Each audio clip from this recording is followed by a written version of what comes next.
Welcome back to Shiksha education. मैं हूं आपकी साइंस टीचर और आज मैं लेकर आ गई हूं अपने प्यारे 7th ग्रेडर्स के लिए एक brand new video on the topic nutrition in plant. ये है आपका chapter number 1 from your NCERT और ये बहुत ही इंटरेस्टिंग टॉपिक है स्टूडेंट्स। ये टॉपिक्स बहुत इंपॉर्टेंट भी है क्योंकि ग्रेड 10th में या फिर और हायर ग्रेड्स में न्यूट्रिशन से रिलेटेड बहुत इंपॉर्टेंट चीजें आप पढ़ने वाले हो, तो इसलिए ये आपका एक फाउंडेशन चैप्टर है। तो इसकी तरफ आप बहुत अच्छे से ध्यान दीजिए और बहुत बहुत ध्यान से पढ़िएगा क्योंकि यही कॉन्सेप्ट्स आपके आगे काम आएंगे। With that note I welcome you again to Shiksha education और मैं आपको रिक्वेस्ट करती हूँ कि अगर आप चैनल पे न्यू है तो प्लीज सब्सक्राइब कीजिए, लाइक कीजिए और शेयर कीजिए ताकि हम ज्यादा से ज्यादा स्टूडेंट्स तक पहुंच पाए। चलिए अब हम स्टार्ट करते हैं आज का वीडियो। सो स्टूडेंट्स, हम क्या पढ़ने वाले हैं? Nutrition in plants. हम ग्रेड 6 में ऑलरेडी फूड से रिलेटेड चैप्टर पढ़ चुके हैं। आपने ग्रेड 6 में पढ़ा था कि फूड क्या होता है और उसके सोर्सेज क्या क्या हैं।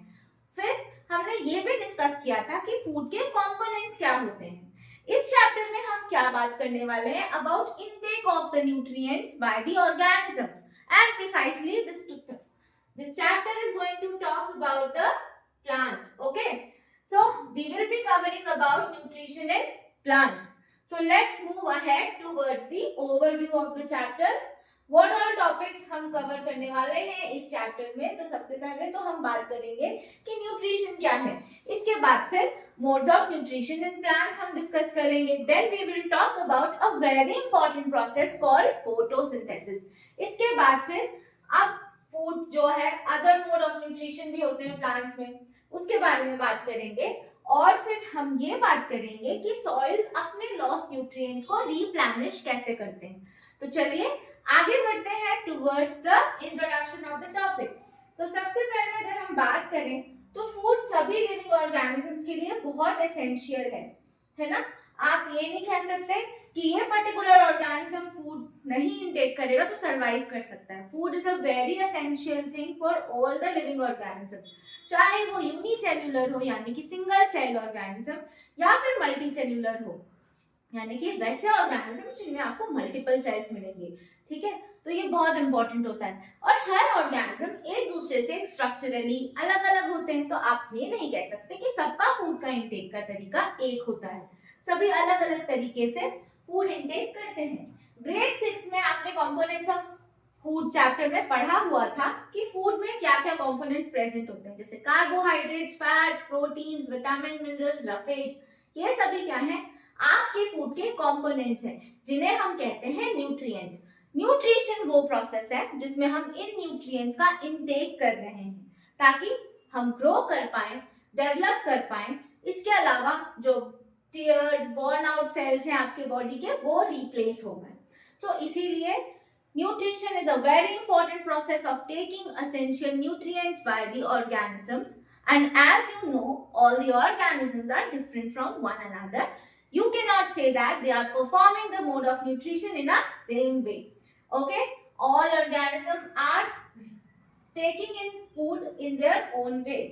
Plants are the autotrophs, they are preparing their own food.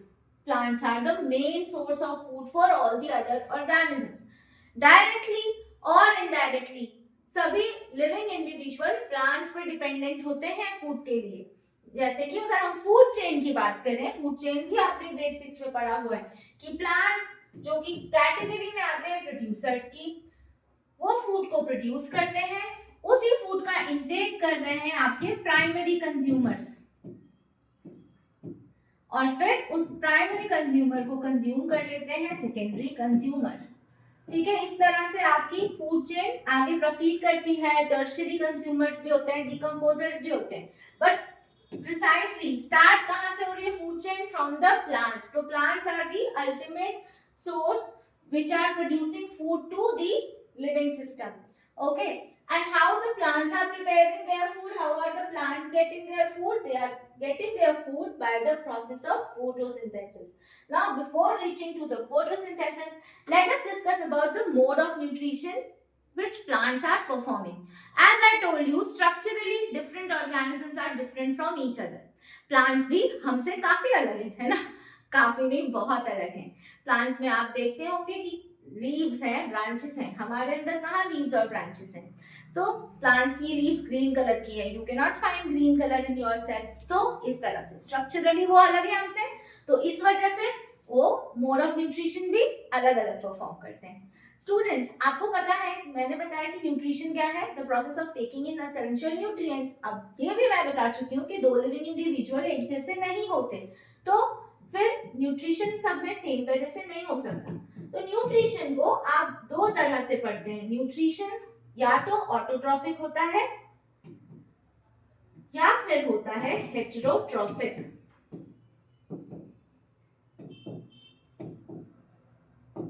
Autotrophic mode of nutrition में आप पढ़ते हैं self nourishment. Okay, so the mode of nutrition in which organism can prepare their own food, that is called autotrophic nutrition. जबकि heterotrophic nutrition में organisms are dependent on others. तो hetero का मतलब होता है others. So plants can prepare their own food, that's why they are called autotrophs. Okay, and the mode of nutrition that plants are performing is an autotrophic nutrition. So now how the plants are preparing their own food, कैसे बनाते हैं वो अपना food. तो plants को food बनाने के लिए एक बहुत स्पेशल प्रोसेस परफॉर्म करना पड़ती है, जिसे हम कहते हैं फोटोसिंथेसिस। फोटोसिंथेसिस वो प्रोसेस है जिसमें प्लांट्स अपना फूड प्रिपेयर कर रहे हैं by carbon dioxide, water and in presence of sunlight and chlorophyll. अब ये सभी चीजें प्लांट्स तक पहुंचती कैसे हैं? प्रोसेस ऑफ फोटोसिंथेसिस होता कहाँ है? तो प्रोसेस ऑफ फोटोसिंथेसिस हो रहा है लीव्स में। लीव्स को आप क्या कह सकते हैं? Food factory of the plant, क्योंकि लीव्स में ही फूड प्रिपेयर हो रहा है। वाटर और मिनरल कहाँ प्रेजेंट है? सॉइल में मिनरल्स प्रेजेंट है, वाटर भी सॉइल में प्रेजेंट है। तो through the root water is getting absorbed by the plant and then it's getting distributed to different parts of the plant, and there is an apparatus present in the leaves of the plant. leaves में present है, जो आप देख सकते हो ये, can you see the apparatus over here which is called stomata? You can, if you can see here on the screen, there are the pores, we call it stomata. Okay, so a typical stomata has, here this stomata has a tiny pore, you can see, इसको हम कहते हैं stomatal pore. ये जो stomatal pore होता है ये surround होता है by guard cells. ठीक है, guard cells जो है वो रेगुलेट करते हैं opening and closing of stomata. तो गार्ड सेल्स जब स्टोमेटा ओपन होते हैं तो गैसेस का एक्सचेंज होता है। इसके अलावा स्टोमेटा से आप देख सकते हैं H2O, excess of water in the form of water vapours release हो रहा है, जिस प्रोसेस को हम कहते हैं ट्रांसपिरेशन। ट्रांसपिरेशन भी एक बहुत इंपॉर्टेंट प्रोसेस है जिससे प्लांट्स अपना बॉडी टेम्परेचर मेंटेन करते हैं। और ये फोटोसिंथेसिस में कैसे हेल्पफुल है? बिकॉज ऑफ ट्रांसपिरेशन एक पुल क्रिएट होता है वाटर को अपवर्ड मूवमेंट में लेके जाने का। सो उस पुल के कारण ही पानी लीव्स तक पहुंच रहा है। So this is how transpiration is very important process for photosynthesis as well, right? Now let's move ahead and proceed further. So as I told you about the guard cells and the stomata, what is the role of the same? Now let's move ahead and have a look at the apparatus which is present in plants and helping with the conduction of water and minerals in the plants. So plants have special structure जिसकी help से वो water mineral का conduction कर रहे हैं, इसके अलावा food का कंडक्शन कर रहे हैं। ठीक है, वाटर एंड मिनरल का कंडक्शन कर रहे हैं with the help of an whole setup which is called xylem. Xylem के बारे में डिटेल में आप पढ़ेंगे इन योर हायर ग्रेड्स। अभी आप देख सकते हैं this green color is representing the xylem, जिसमें आप देख सकते हैं पानी का मूवमेंट अपवर्ड की डायरेक्शन में हो रहा है। यहाँ फ्लोएम पानी को नहीं फूड का डिस्ट्रीब्यूशन करता है, ये दूसरा वेसल है। ठीक है, यानी कि आप कह सकते हो कि प्लांट्स के पास अपना ट्रांसपोर्ट सिस्टम होता है। प्लांट्स फूड का, वाटर मिनरल का जो ट्रांसपोर्टेशन है वो जाइलम और फ्लोएम के थ्रू करते हैं। ट्रांसपोर्टेशन इन प्लांट्स भी आप पढ़ने वाले हैं 7th ग्रेड में ही नेक्स्ट चैप्टर में, जिसमें आपको process of transportation in plants and animals दोनों एक्सप्लेन किया हुआ है।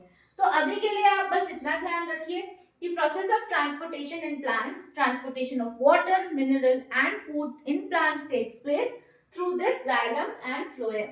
Xylem helps in conduction of water, phloem helps in conduction of food. In the xylem you can see an arrow upward direction, that means water जो है वो root से ऊपर की तरफ जा रहा है, but on the other hand in the phloem आप देख सकते हैं arrows ऊपर की तरफ भी जा रही हैं और नीचे की तरफ भी जा रही हैं, यानी कि they are allowing the movement of food in both the direction. You can see the movement of food is by directional, यानी कि लीव से रूट में भी जा रहा है फूड और रूट से लीव्स में भी वापस आ रहा है food. So this is how water is reaching to the leaf, जो कि साइट है फोटोसिंथेसिस की. अब लीव्स ही को क्यों साइट ऑफ फोटोसिंथेसिस कहा गया?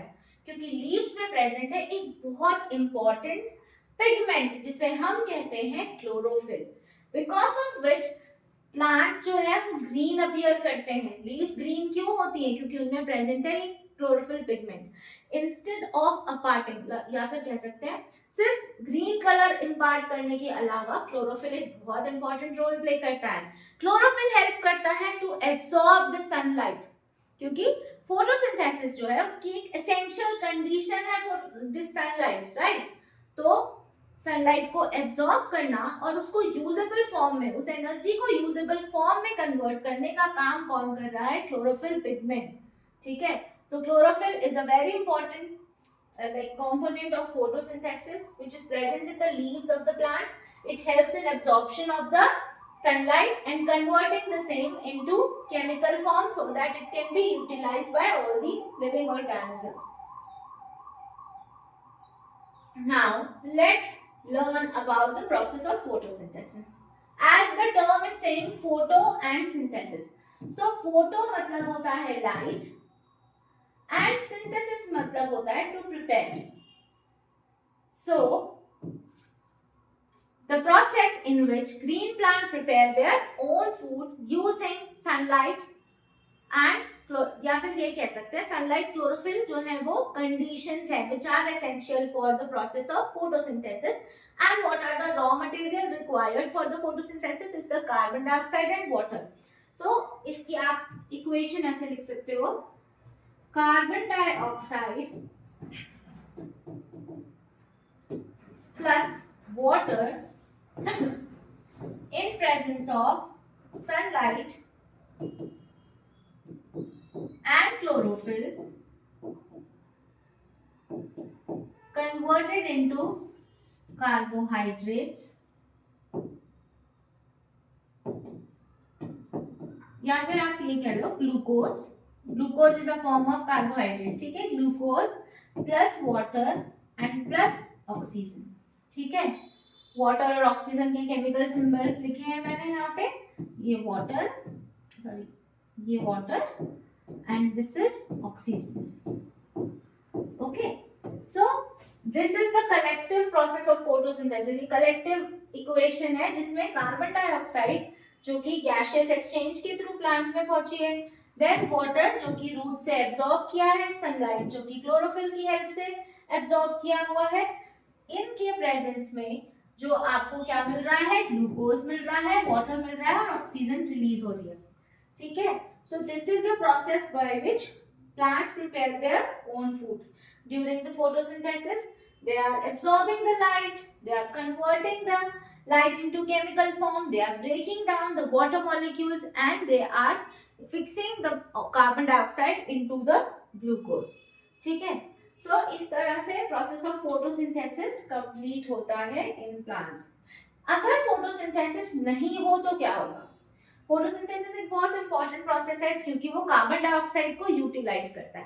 कार्बन डाइऑक्साइड एक गैस है जिसका अमाउंट अगर एटमॉस्फेयर में बढ़ जाता है तो एसिड रेन, ग्लोबल वार्मिंग जैसे कई सारे कॉन्सिक्वेंसेस हम फेस कर सकते हैं. तो अगर प्रोसेस ऑफ फोटोसिंथेसिस नहीं होगा तो एनवायरमेंटल बहुत ही बैडली इफेक्ट होगा. इसके अलावा अगर फोटोसिंथेसिस नहीं होगा तो हमें ऑक्सीजन कैसे मिलेगी? ऑक्सीजन तो बहुत इंपॉर्टेंट है हमारे लिए, है ना? Without oxygen we can not survive. So photosynthesis is very important in that way also.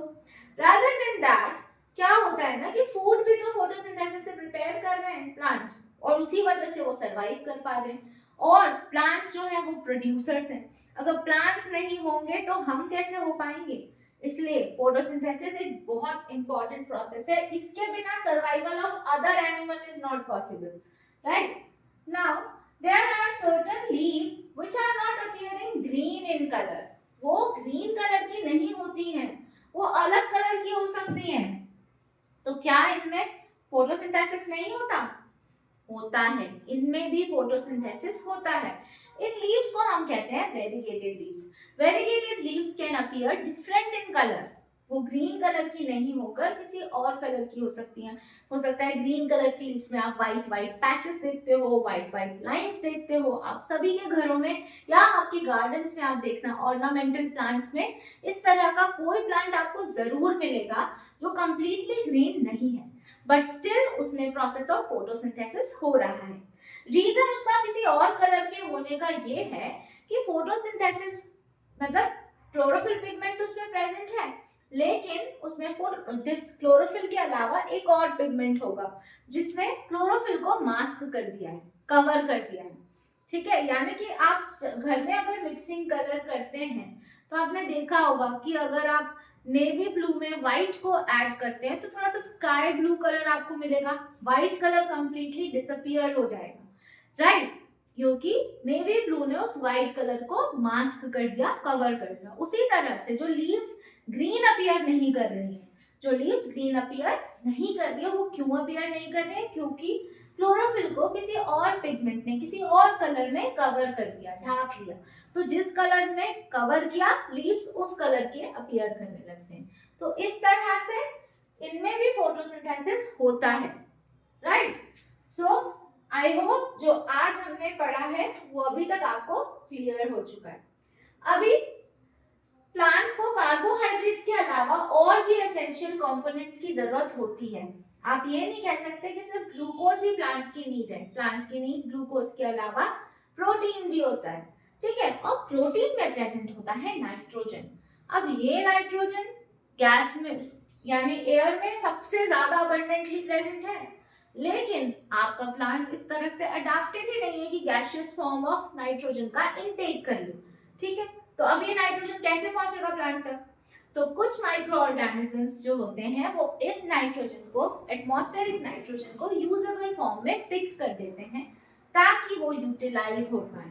ठीक है, और जब नाइट्रोजन पहुंचेगा तो अमीनो एसिड्स और प्रोटीन्स बनेंगे ही बनेंगे, राइट? और इस नाइट्रोजन को प्लांट जो है वो सॉइल से भी एब्जॉर्ब कर सकते हैं. जो फार्मर्स होते हैं वो मैन्योर फर्टिलाइजर्स यूज कर रहे हैं इनटू द सॉइल, वो ऐड करते हैं manure fertilisers into the soil, जिसकी वजह से नाइट्रोजन का कंटेंट सॉइल में बढ़ता है. So I hope this is clear to all of you. With that note we are on the verge of the end of today's video. आज का video यहीं तक था जिसमें हमने पढ़ा कि प्लांट्स फोटोसिंथेसिस कैसे परफॉर्म करते हैं, ग्लूकोज कैसे प्रोड्यूस होता है, क्या रीजंस हैं जिसकी वजह से प्लांट फोटोसिंथेसिस परफॉर्म कर पा रहे हैं, और अगर फोटोसिंथेसिस नहीं होता तो क्या कॉन्सिक्वेंसेस हम फेस कर सकते हैं. तो आई होप ये आपको समझ में आया हो. कैसा लगा आपको ये वीडियो प्लीज कमेंट सेक्शन में जरूर बताइएगा. Thank you so much for watching to Sikshastra Education, and also do like, comment and subscribe to the channel.